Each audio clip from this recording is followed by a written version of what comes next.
Hello guys, कैसे हैं आप लोग? ठीक होंगे। देखिए गंगा बिगहा में पुल बन रहा है। देखिए पानी निकालने के लिए पुल बन रहा है गंगा बिगहा में। बनना बाकी है।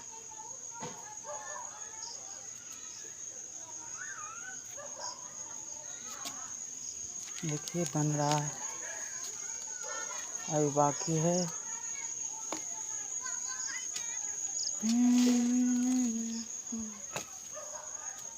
और वीडियो अच्छी लगी तो लाइक और सब्सक्राइब करिए और घंटी के बटन दबाना नहीं भूलिएगा।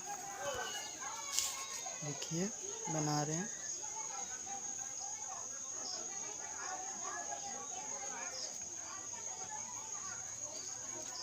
ये बड़ा थान है, बाबा जी हैं।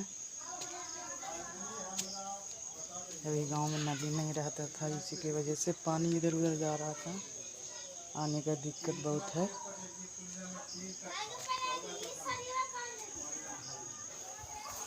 ठीक है।